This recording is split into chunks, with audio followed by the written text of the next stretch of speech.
Buenas tardes, queridos amigos. Según entiendo, la mayoría ya está aquí.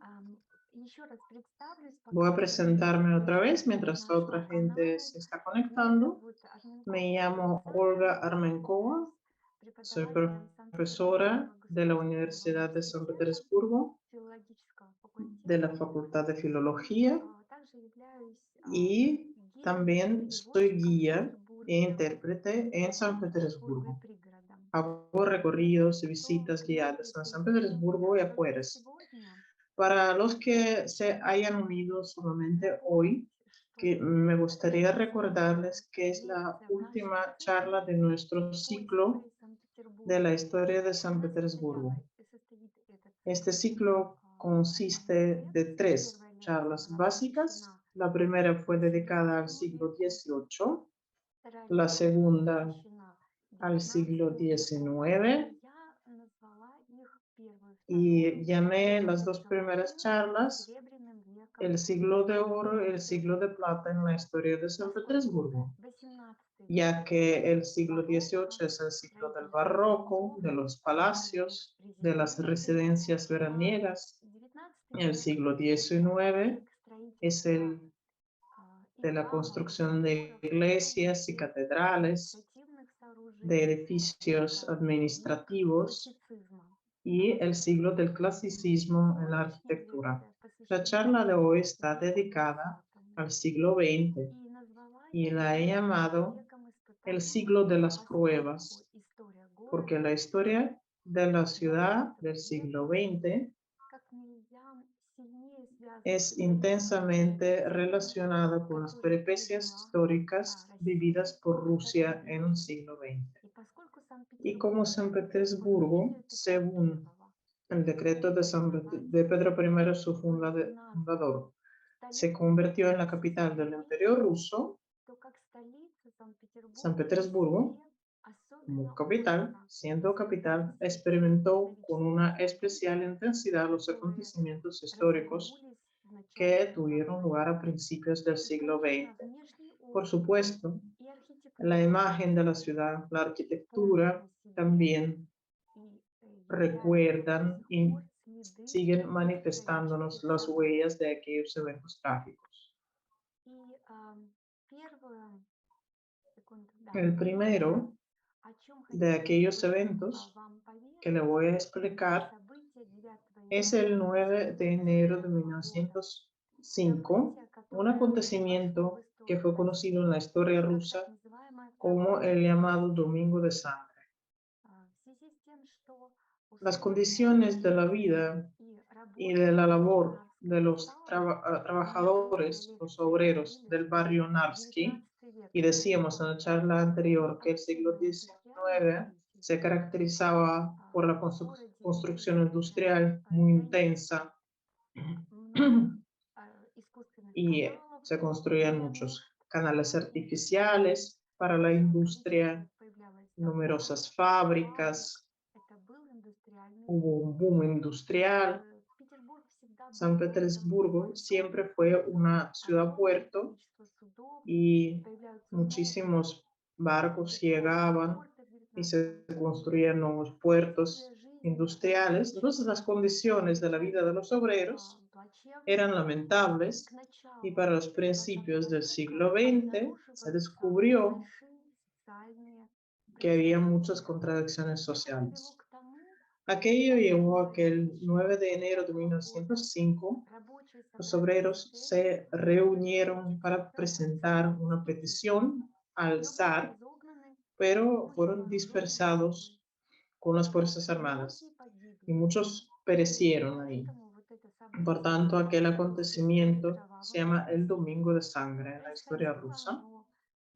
Sucedió en el lugar que es conocido hoy como la Avenida de las Huelgas. Más tarde, en aquel lugar, el 1 de mayo de 1920, durante el primer llamado Sábado Rojo, que es un día dedicado a los trabajos comunitarios en países socialistas, para los que no conocen estas realidades de la vida rusa, El 1 de mayo sigue siendo aquí también la fiesta del trabajo.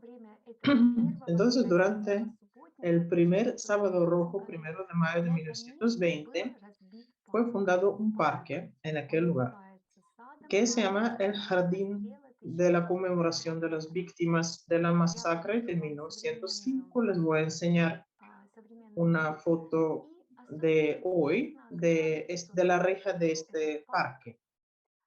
En 1925-26, aquel parque conmemorativo fue rodeado de una valla traída del Palacio de Invierno y usaron aquella valla para el jardín. La reja en 1900 estuvo en la Exposición Universal de París y tuvo ahí un gran premio. Estaba decorada, como ven, con unas balaustradas fundidas, y también en la parte central de cada tramo se veía un águila bicéfala, símbolo del poder imperial. Por tanto, durante la Revolución y el asalto al Palacio de Invierno en 1917, la reja sufrió muchos deterioros y muchas partes centrales se destruyeron, fueron saqueados, y así, siendo ya un poco semidestruida, fue llevada a la Avenida de las Huelgas y sigue ahí rodeando el jardín del Domingo Sangriento del 9 de enero. Es el símbolo de las peripecias que a principios del siglo XX sucedían en la ciudad de San Petersburgo. Aparte de aquellos eventos trágicos, la ciudad seguía desarrollándose y se construyeron muchos puentes. En las charlas anteriores decíamos que el primer puente de piedra que había aparecido en San Petersburgo era el puente Blagoveshchensky o de la Anunciación. En 1850 se inauguró, y el segundo puente de piedra sobre el río Neva fue el puente Liteini a finales del siglo XIX, y entonces no nos referimos a este. Pero me gustaría llamar su atención al puente Troitsky o de Santa Trinidad, que fue fundado a principios del siglo XX para conmemorar el aniversario 25 del emperador Alejandro III con su esposa María, las bodas de plata. La inauguración tuvo que ver con el aniversario 200 de la ciudad también. Nos acordamos perfectamente que la ciudad había sido fundada el 27 de mayo de 1703. Durante aquel año, 1903, fue inaugurado el puente. Es interesante también que el puente tuviera varios nombres. Se llamó el puente de Santa Trinidad por la Catedral de Santa Trinidad en el lado Petrogradsk, cerca de la fortaleza de San Pedro y San Pablo, que estaba ahí. La catedral, sin embargo, sufrió deterioros a principios del siglo y después se destruyó, pero el puente sigue conservando el nombre y hoy se llama el puente de Santa Trinidad, y en la época soviética llevaba el nombre del puente de la Igualdad, y después de la muerte de Kirov se llamó el puente Kirov desde el año 1934, y ya en 1991 por los diputados de San Petersburgo se llamó otra vez por su decreto con su nombre original el puente de la Santa Trinidad. Es un monumento único de la arquitectura del modernismo. Ya habíamos hablado del modernismo en la charla anterior, Aquel estilo se desarrolló desde los finales del siglo XIX y sobre todo a principios del XX. El puente es una de las pocas construcciones en San Petersburgo que tiene sobre todo detalles metálicos y se construyó según el proyecto de una compañía francesa, Batin Oil. Muchos peterburgueses creen que el puente se construyó por el ingeniero francés Eiffel, pero no es correcto. Es que el creador de la Torre Eiffel, de hecho, sí propuso su proyecto para que el puente incluso ganó el gran premio de 6.000 rublos, pero su proyecto fue considerado demasiado caro.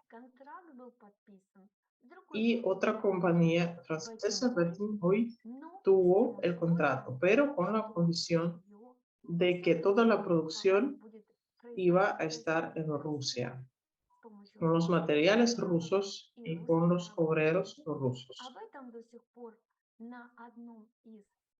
Sobre esto hay una inscripción memorial correspondiente a una placa en uno de los tramos del puente. Además del puente Troitsky, también me gustaría hablar del puente Bolsheoksky o el puente del emperador Pedro el Grande. Es que a principios del siglo XX, como ya habíamos dicho, había mucha construcción industrial, había muchas innovaciones tecnológicas llevadas a cabo también en la arquitectura, en la construcción, y con aquellas innovaciones, con aquellos descubrimientos, nuevas influencias en la ingeniería, en 1900, además del puente Troitsky, empezaron a construir y planear la construcción del puente Bolsheoksky que estaba río abajo. En 1901 se declaró un concurso internacional y el 26 de junio de 1909, el día del aniversario 200 de la batalla de Poltava en la Guerra del Norte, fue puesto el cimiento de aquel puente. Es que la batalla de Poltava fue una de las batallas más importantes en la Guerra del Norte, de la Guerra de Rusia contra Suecia. Por tanto, el puente Bolsheoksky también tuvo el segundo nombre para conmemorar el fundador de la ciudad, Pedro el Grande. Pero no todas las historias de los puentes fueron tan solemnes. Es que muchos habitantes de la ciudad vieron en el derrumbe de uno de los puentes, el puente egipcio, un mal augurio de los eventos trágicos que iban a tener lugar. Y por tanto, la historia de aquel derrumbe entró por muchos años en la memoria popular. Aquel puente sobre el río Fontanka había sido construido en el primer tercio del siglo XIX. Fue un puente de cadenas de un tramo, parecido al puente de San Pantaleón, también en el río Fontanka. 79 años después, el 20 de enero de 1905, poco después del Domingo Sangriento, hubo aquel derrumbe trágico. Cuando entraban un escuadrón de caballería de guardias en el puente por un lado y por el otro lado había un convoy de carreterías, se derrumbó el puente. Y después se reconstruyó, ya después del bloqueo. Se llama el puente egipcio porque estaba decorado por esfinges egipcios. Y mucha gente lo veía como un augurio terrorífico. Aparte de aquellos acontecimientos misteriosos, también se desarrolló intensamente el transporte en el siglo XX la vida urbana y la construcción urbana fueron sorprendidas por unas innovaciones en la comunicación de transportes. Ya en 1901 se llevaron a cabo las pruebas del trolebús y en 1907 aparecieron los primeros taxis. Ahora ven en la pantalla una foto de principios del siglo XX. Es una de las plazas centrales de la ciudad, la Plaza de San Isaac, coronada por la estatua del escultor Claude, y es una estatua del emperador Nicolás I, ya habíamos hablado de ella. Es única, que solamente tiene dos puntos de balance, de apoyo a las patas traseras del caballo. Y delante de la estatua ven la exposición del parque de taxis. El precio de un viaje era de 40 copecks. Y a principios del siglo XX, por primera vez, se establecieron las reglas de la circulación. En 1919, ya después de la revolución, se puso el límite de la velocidad en la ciudad, 12 verstas por hora. Una versta es un poco más de 1 kilómetro. O sea, podemos más o menos calcularlo como 12 kilómetros por hora. Seguimos avanzando. Y ahora hablando de las innovaciones en el transporte, tenemos que hablar sin falta sobre los tranvías. El tranvía es un símbolo de San Petersburgo. Ahora circula, por ejemplo, un tranvía retro y podemos ver el centro de la ciudad desde la ventanilla de un tranvía antiguo reconstruido de precisamente aquella marca que circulaba a principios del siglo XX. En 1907 se abrió la primera línea del tranvía y hasta hoy aquellas líneas, aquella red es la cuarta del mundo por su longitud. Durante mucho tiempo, hasta los principios de los años 2000, fue la red más larga, pero desgraciadamente la construcción intensa y también los problemas en el sistema de transporte llevó a que muchas líneas, sobre todo en los puentes, fueron eliminadas.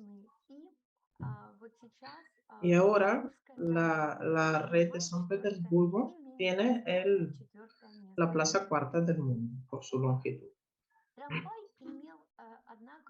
El tranvía tenía una gran historia. Primero, los vagones eran llevados por caballos. Cada vagón era como si fuera una carreta traída por caballos y aquello se llamaba conca. Más tarde, ya para 1907, los tranvías pasaron a los motores normales y ya tenían la imagen, la apariencia a la que estamos acostumbrados hoy. Solamente por un plazo muy breve, desde 15 de diciembre de 1940 hasta 15 de abril de 1942, dejó de funcionar el tranvía durante el bloqueo. De esto todavía vamos a hablar hoy.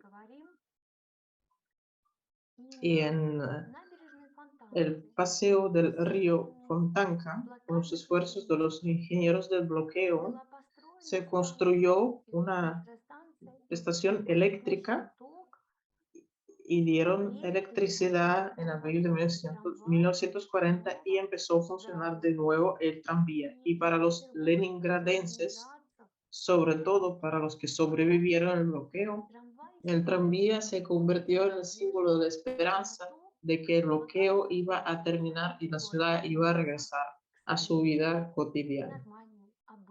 Hasta hoy,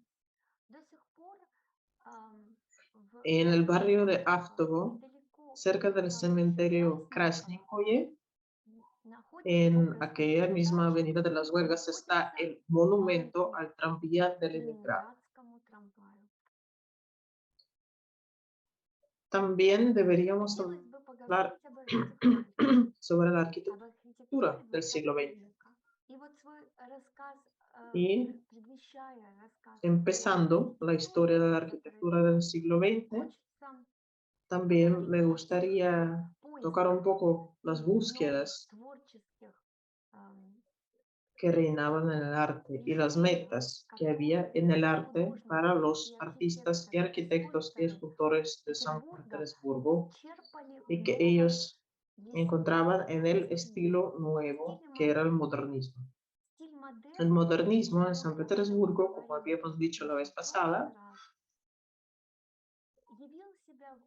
fue algo muy nuevo. Se llama aquí el modernismo del norte, o el modernismo norteño. Si hablamos de la arquitectura, se caracterizaba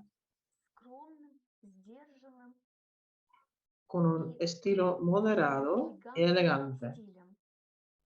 No era muy pomposo, no tenía demasiado moldeado, no demasiados detalles, no mucho ornamentalismo en las ventanas, en los vitrajes y en los vitrales y en las rejas. El modernismo ruso en otras áreas del arte, aparte de la arquitectura, se llama el siglo de la plata, por ejemplo, en la literatura o en la pintura. El siglo de la plata es la corriente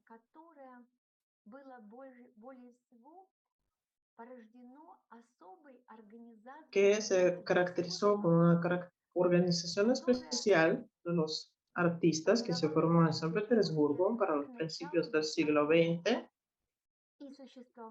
y funcionó hasta 1924.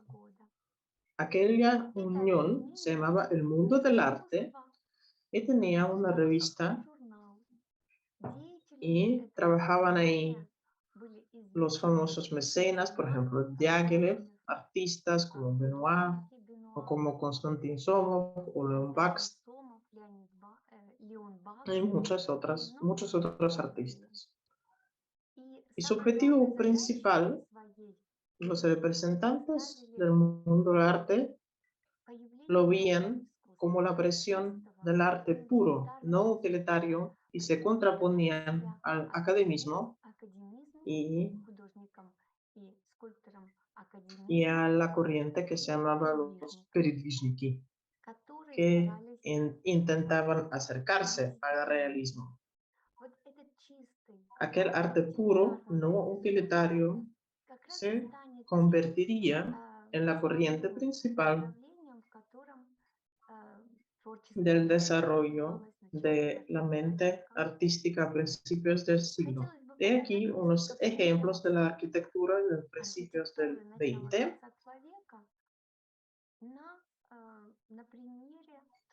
y son frutos del trabajo de Leonti Benoit. Fue un representante muy prolijo de la dinastía artística de los Benoit. Leonti Benoit, en su obra, en su vida, construyó muchos edificios en San Petersburgo que entran hasta hoy en el acervo de la arquitectura de la ciudad. Aquí a la izquierda abajo ven el edificio del Panteón de los Grandes Príncipes de la fortaleza de San Pedro y San Pablo. Aquel Panteón de los Grandes Príncipes se construyó no lejos de la catedral del que ya habíamos hablado, donde también están enterrados los emperadores rusos. Pero para los finales del 19, principios del 20, se convirtió otra vez en problema el lugar de donde enterrar a los grandes príncipes y otros miembros de la familia real. Leonti Benoit cumplió muy bien con su tarea, utilizando el estilo de Renacimiento, pero también utilizando los últimos logros del modernismo, combinando un poco también con el barroco, construyó aquel panteón de los grandes príncipes. A la derecha, arriba, ven una foto histórica de los principios del siglo. Es el Palacio de las Exposiciones. y hoy se llama el ala de Benoit y es la sección del arte moderno del Museo Ruso, donde se dan exposiciones temporales y también está permanentemente las obras de los pintores rusos de la época de modernismo y vanguardia. Aquí a la izquierda abajo ven otro monumento de la arquitectura de los principios del 20. Es la iglesia de nuestro Señor sobre la sangre, también la resurrección de Cristo. En aquella iglesia, en su decoración, trabajaron los pintores rusos modernistas, de los que ya habíamos hablado, Vasnetsov, por ejemplo, Nesterov, Rubel. Además, esta iglesia que nos hace pensar, nos hace recordar las memorias del estilo tradicional ruso en la arquitectura, pero, sin embargo, es una obra de los principios del siglo XX y también combina el modernismo y el estilo clásico tradicional ruso. Esta combinación en la historia de la arquitectura se llama el estilo pseudo-ruso. Y dentro de la iglesia tenemos una colección única de mosaicos. Y por la riqueza de sus mosaicos, esa iglesia es la construcción más grandiosa de Europa. La superficie total de los mosaicos en Nuestro Señor sobre la sangre es de 5.400 metros cuadrados. Además, es muy importante para los habitantes de la ciudad y es un verdadero emblema de la ciudad porque fue en aquel mismo lugar que a mediados del siglo XIX fue herido el emperador ruso Alejandro II. Por eso la iglesia se llama Nuestro Señor sobre la sangre.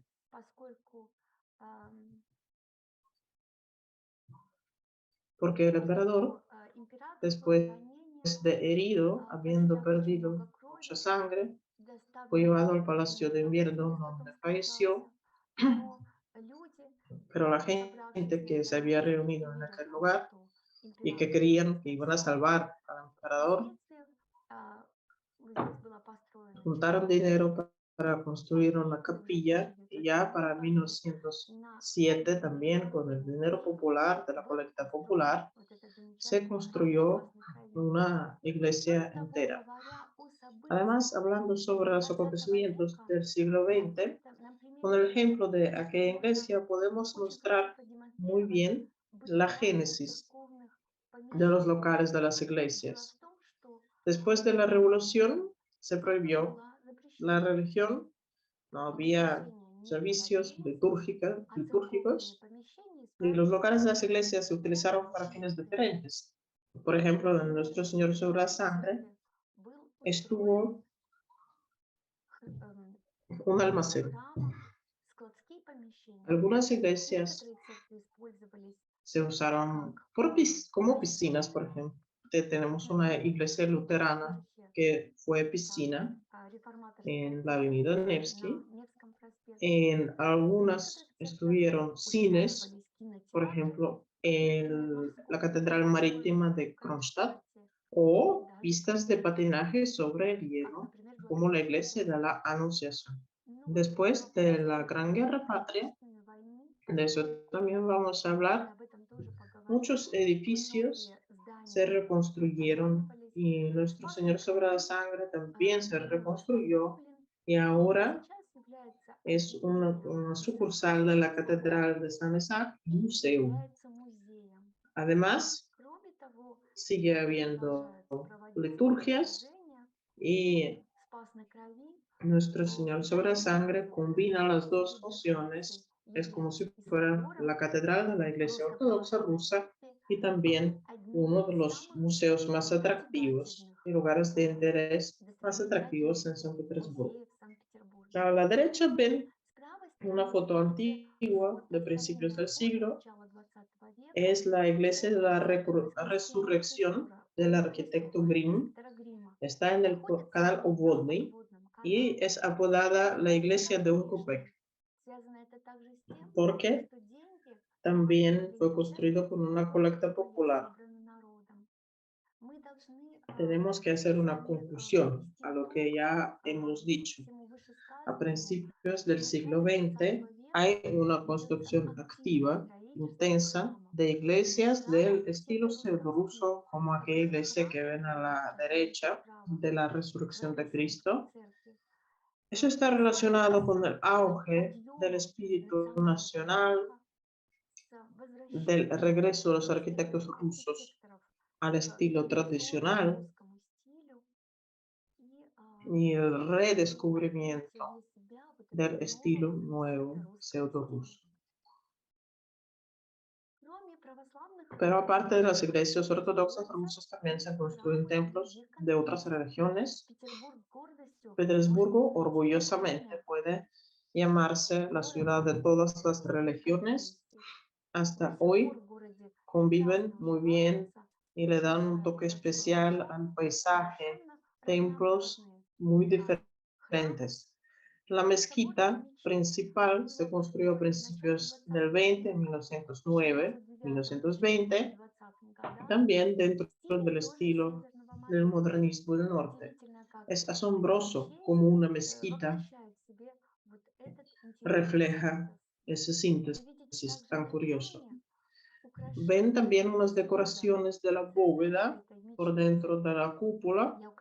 Se utilizaron esmaltes especiales a base de piedras naturales, piedras preciosas. Ven que es el color celeste que se consiguió utilizando la pólvora de la zurita.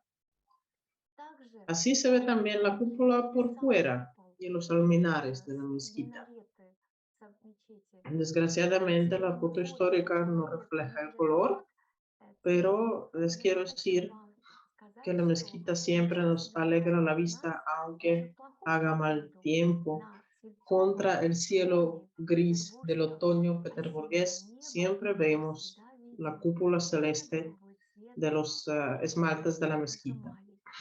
Se construyó por el académico de arquitectura von Goguen y también participó Nikolai Vasilyev, ingeniero civil y arquitecto egresado del Instituto de Ingenieros Civiles. Después de la guerra, tuvo una historia muy difícil la mezquita.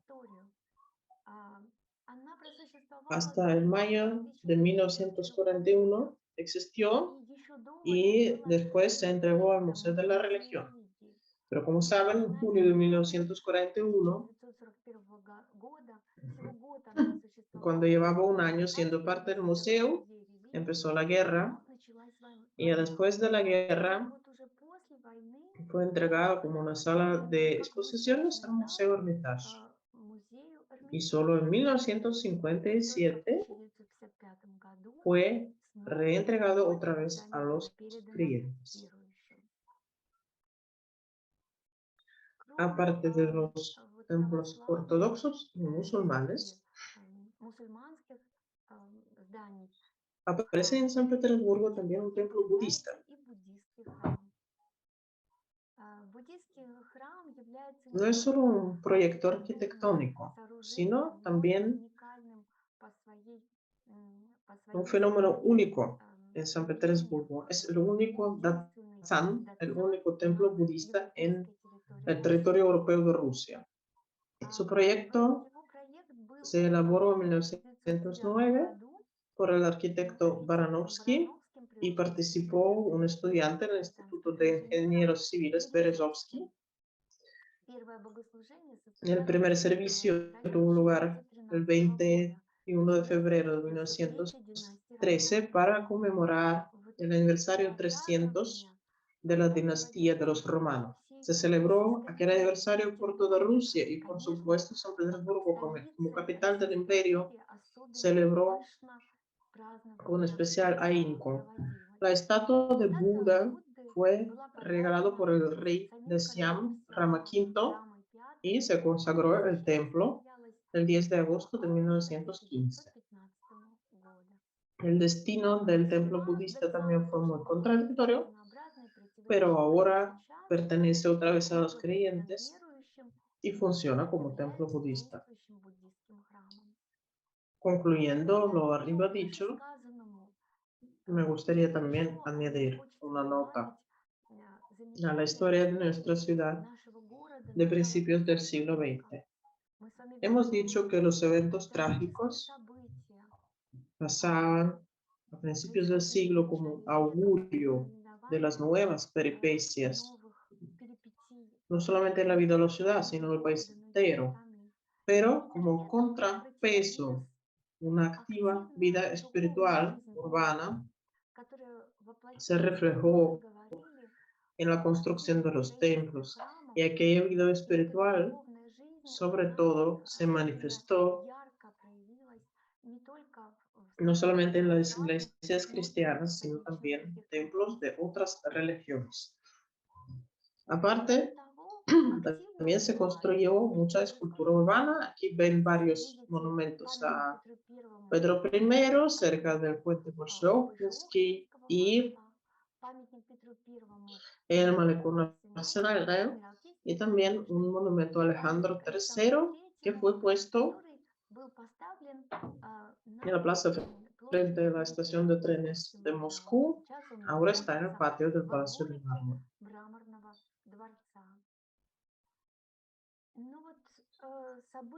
La política mundial era muy tensa en aquella época. En la noche de 18 de julio, en la plaza del Palacio, saliendo al balcón del Palacio de Invierno, Nicolás II declaró a la gente reunida ahí, frente al palacio, una movilización parcial.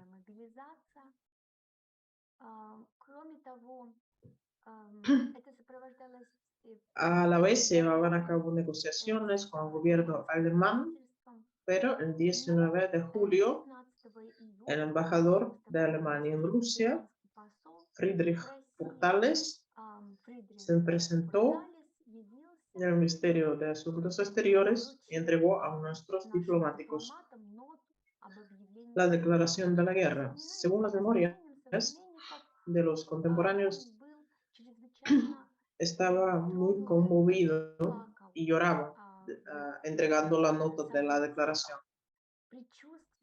presintiendo todo lo trágico que iba a ser para el país. Como ven en esta foto antigua, el 20 de julio se reunió una multitud y la noticia del principio de la Primera Guerra Mundial, de la guerra contra Alemania, fue recibida con mucho entusiasmo, diría yo, porque, como ya hemos dicho, a principios del siglo XX, la sociedad rusa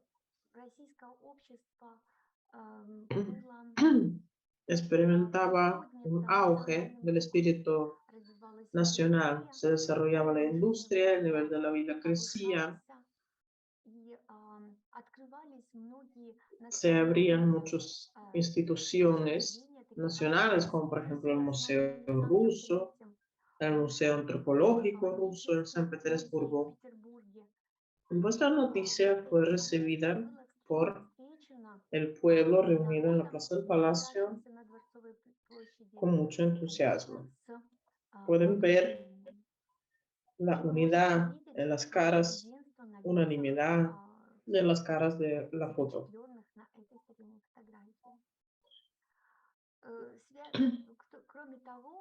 Además, pueden ver el momento mismo del manifiesto del último emperador Nicolás II. Ahí está el balcón de la Plaza del Palacio. Hablando de los augurios, hay un hecho interesante. Ahora, el Palacio de Invierno tiene un color verde agua, más o menos, pero en vísperas de aquellos acontecimientos lo pusieron de color rojo. Ven que en la foto tiene un matiz así oscuro y mucha gente también vio una señal en eso. En relación con aquellos acontecimientos, con la declaración de la guerra, el manifiesto, la ciudad de San Petersburgo recibió otro nombre por iniciativa del zar Nicolás II el 18 de agosto de 1914 y se llamó durante poco tiempo, pero sí se llamó Petrogrado, la ciudad de Pedro también. Como Pedro I, fundando la nueva capital, había bautizado San Petersburgo con el nombre del apóstol Pedro, pero a la manera alemana, el emperador Nicolás le puso otro nombre, traduciendo prácticamente aquel nombre a lo ruso. Como saben, Burgo es castillo, Grad es ciudad, se omitió lo de santo y la ciudad se llamó Petrogrado porque Grad pues significa eso mismo. Una palabra de estilo elevado para llamar una ciudad.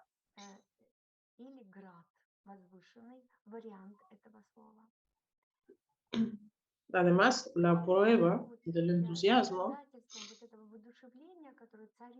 en las almas y en las mentes de los habitantes de la ciudad fue que aquel mismo día de la declaración de la guerra, el manifiesto de Nicolás II, la embajada alemana, que había sido construida un año atrás en la plaza de San Isaac, fue saqueada.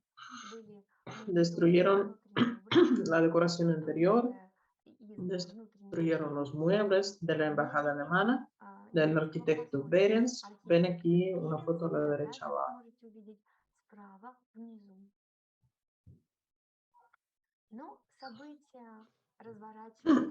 Los acontecimientos subsiguientes fueron todavía más trágicos.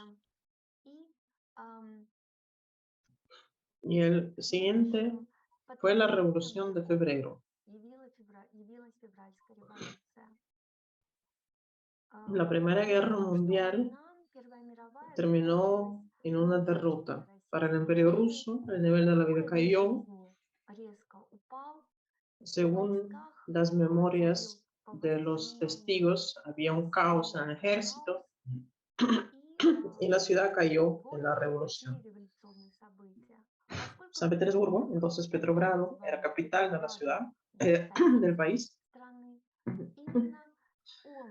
y recibió el golpe principal de los primeros eventos revolucionarios en febrero de 1917. El 27 de febrero de 1917 hubo huelga general que se convirtió en una rebelión armada. Los ejércitos se unieron a los rebeldes, ocuparon los puntos principales de la ciudad, los edificios del gobierno. Se deterioraron muchas fachadas, muchas residencias de las familias nobles rusas fueron saqueadas, fueron destruidas muchas fachadas y alas de los edificios.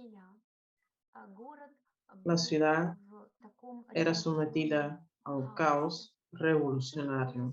El resultado directo de la Revolución de Febrero fue la abdicación de Nicolás II.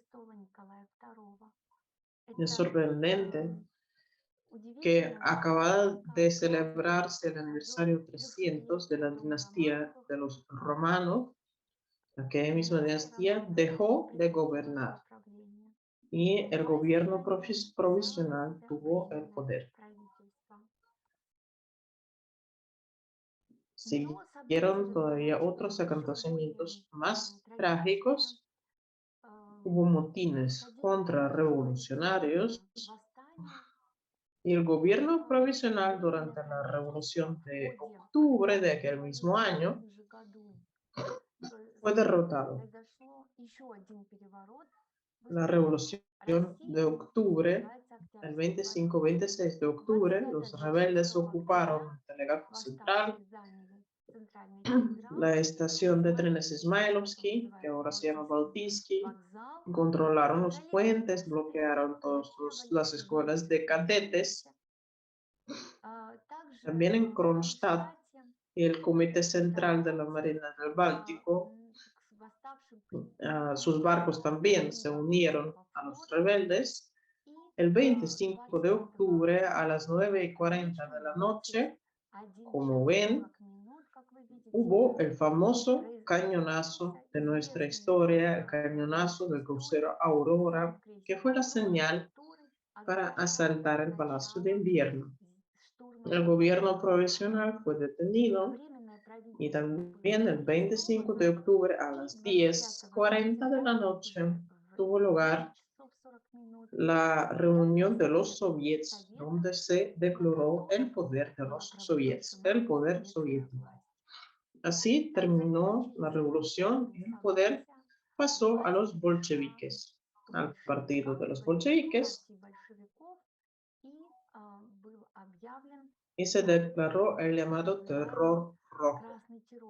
Y ahora van a ver aquí a la derecha, un año después, se crean los estudios cinematográficos Lenfilm en San Petersburgo en 1918. Es el año de la fundación de los estudios Lenfilm.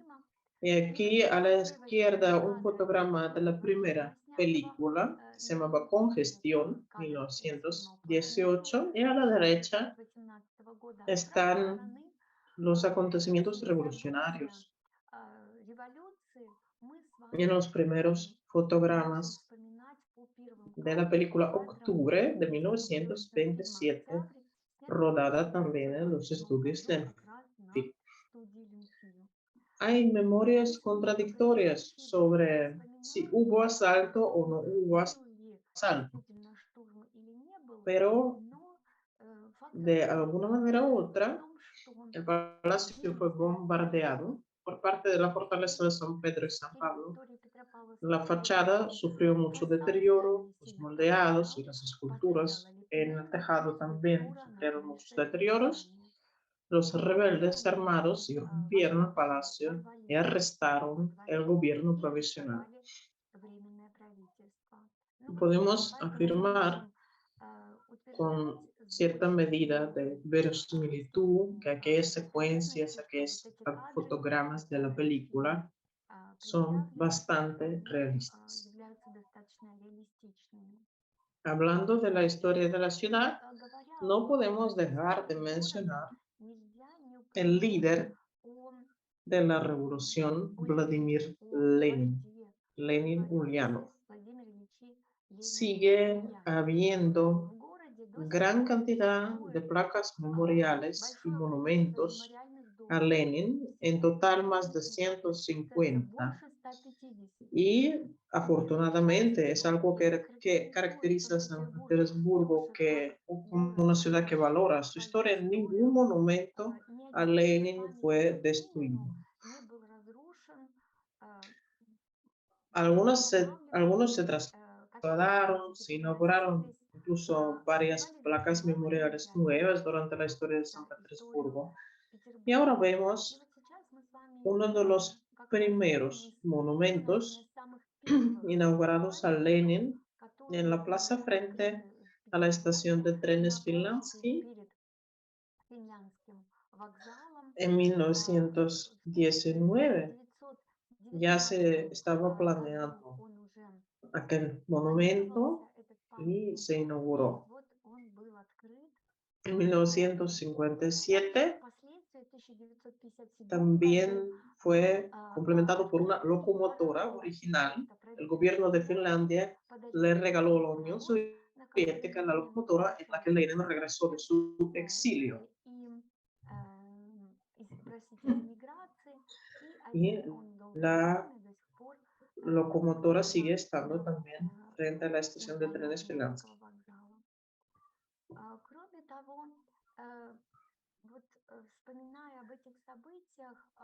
Fue Lenin quien decidió trasladar la capital de Rusia a Moscú. Para febrero de 1918, las negociaciones con Alemania llegaron a un punto muerto. Finlandia se independizó.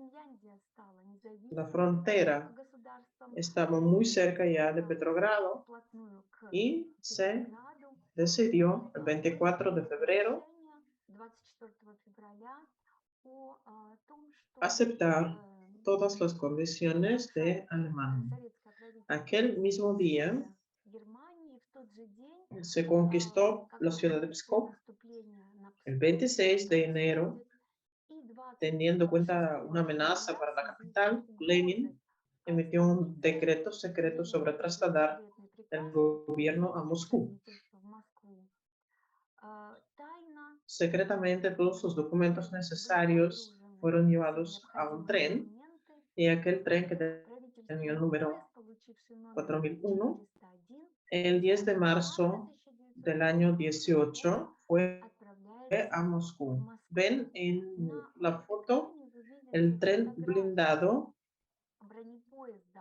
llamado, para conmemorar a Lenin, también se llama Los Obreros de las Fábricas de Putilov.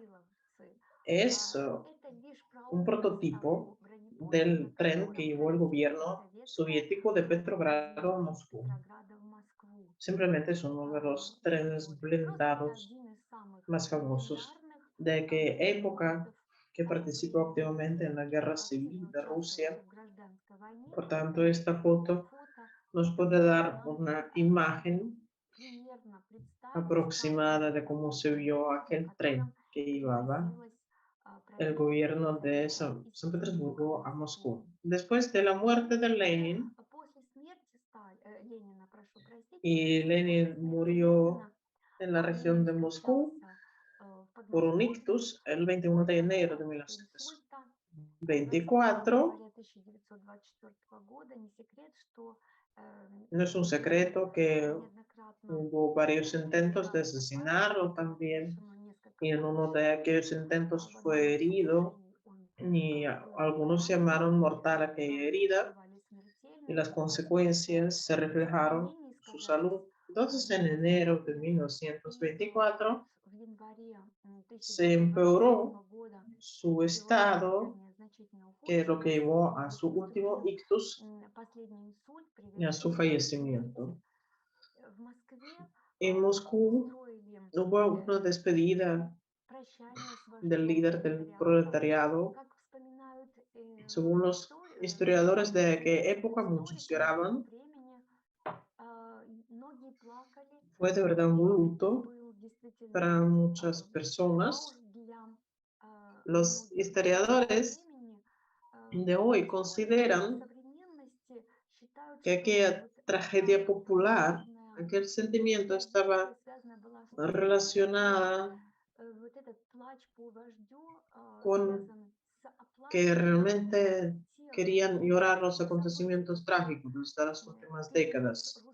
La Primera Guerra Mundial, dos revoluciones, la Guerra Civil, que empezó justo después de la revolución, el terror rojo, el terror blanco, la muerte de Lenin enseñó aquellos sufrimientos con tanta intensidad que todo el país fue enlutado.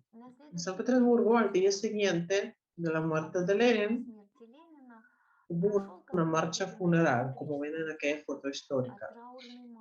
Y el cuarto día después de la muerte de Lenin, el 26 de enero de 1924, Petrogrado recibió otro nombre, Leningrado, en honor a Lenin. Y este nombre sigue siendo muy importante para los habitantes de la capital del norte. Y en la Plaza de la Rebelión todavía tenemos la inscripción Leningrado, ciudad héroe. Y la región que rodea la ciudad todavía sigue teniendo el nombre de Leningrado. Y varias instituciones dentro de la ciudad oficialmente siguen llamándose de Leningrado. Por ejemplo, el zoológico es el zoológico de Leningrado. Y en Moscú todavía siguen teniendo la estación de trenes que se llama Estación de Trenes de Leningrado. En relación con aquellos eventos, como ya hemos mencionado, en San Petersburgo, aparte de saqueos, aparte de deterioros en muchos edificios históricos, por ejemplo, la reja del Palacio de Invierno, también hay fusilamientos de masas. Y eso tiene que ver con la historia de la fortaleza de San Pedro y San Pablo. Hemos dicho que aquella fortaleza es la cuna de la ciudad.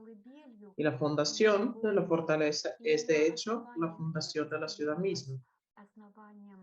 Y es dentro de la fortaleza de San Pedro y San Pablo que se inauguró la primera cárcel política todavía en el siglo XVIII. Y más tarde, durante la Revolución, la cárcel de San Pedro y San Pablo, que había sido un lugar de reclusión de los presos políticos antizaristas, después de la Revolución, fue un lugar de la reclusión de los monarquistas, de los sociales revolucionarios y los representantes de la monarquía. Un ejemplo de los acontecimientos sangrientos del fusilamiento dentro de la fortaleza de San Pedro y San Pablo de 4 grandes príncipes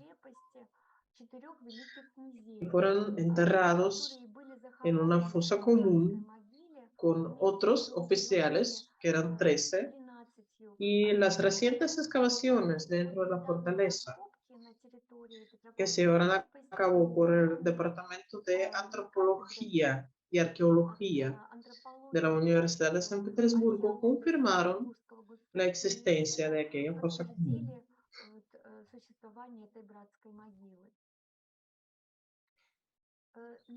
Una de las pruebas difíciles para San Petersburgo fue también la guerra ruso-finesa. Fue una especie de preludio antes de la Segunda Guerra Mundial o la Gran Guerra Patria, como se llama. Desde Leningrado fueron a la frontera con Finlandia los ejércitos soviéticos. Y ya entiendo que se nos está acabando el tiempo. Y bueno, para terminar un poco la historia sobre los eventos tristes y trágicos del siglo XX, diré que el apogeo de la tragedia de Leningrado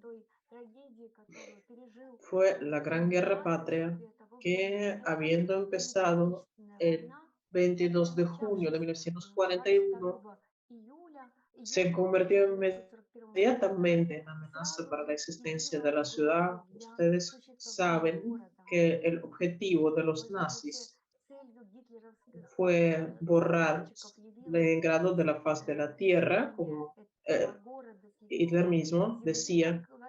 No tanto le interesaba Moscú como Leningrado, y con mucha rapidez se acercó su ejército a Leningrado. El ejército finlandés, que eran los aliados de Hitler, también llegaron a la franja de Mannerheim por el norte, empezó el bloqueo, el sitio de Leningrado que duró 900 días. Esta cifra más o menos redonda es la que solemos utilizar para designar el plazo de aquel sitio. En realidad fueron 872 días. Empezó el 8 de septiembre de 1941 y duró hasta el 27 de enero de 1944. Aquí en las fotos ven a los leningradenses que no solamente siguieron trabajando y defendiendo la ciudad en la industria de la defensa, siguieron funcionando los hospitales y las fábricas. Como sabemos, funcionó el tranvía con la excepción de 3 meses en aquella ciudad sitiada. Los habitantes de la ciudad trabajaron eliminando los derrumbes, evacuando a los heridos, a los niños. El único camino que unía la ciudad sitiada con la retaguardia, con la parte pacífica de la Unión Soviética, era el llamado Camino de la Vida, que iba por sobre el hielo del lago Ládoga. Y aquella hazaña de los leningradenses sigue siendo parte de la historia del país, y nuestra ciudad lleva el nombre de la ciudad héroe. Según entiendo, ya no tenemos más tiempo. Ya me gustaría hablar sobre la reconstrucción heroica de la ciudad después de las destrucciones tremendas de la época de la Gran Guerra Patria. Una gran cantidad de edificios fue deteriorada por los bombardeos y por los ataques de artillería desde las afueras. Hasta hoy en la Avenida Nevsky podemos ver una inscripción que dice, de aquella época, que dice: este lado de la calle es sobre todo peligroso durante el bombardeo, porque había muchísimos ataques de artillería de los nazis. Pero desgraciadamente ya no tenemos más tiempo. Solamente me gustaría mencionar que a pesar de todas aquellas pruebas del siglo XX, en el periodo de posguerra, la ciudad se reconstruyó, se reconstruyeron las residencias palaciecas en las afueras de la ciudad, aquí en Petergov, por ejemplo, y ya la estatua reconstruida de Sansón, que es la escultura central de la cascada grande de Petergov, y la ciudad siguió viviendo en la época de la posguerra con una vida nueva. Se construyeron muchos edificios nuevos, constructivistas, y siguen asombrando con su escala y con esa voluntad hacia una vida nueva y clara de Leningrado. Con esto creo que voy a terminar mi charla. No me gustaría superar nuestro horario, pero ya todavía tengo mucho que decir, y si hay una necesidad, si hay deseo, podemos prolongar ese ciclo y hablar con más detalle sobre estilos diferentes, sobre diferentes corrientes arquitectónicas, periodos del siglo, de los finales del siglo XX, para rematar el relato de la historia de la arquitectura.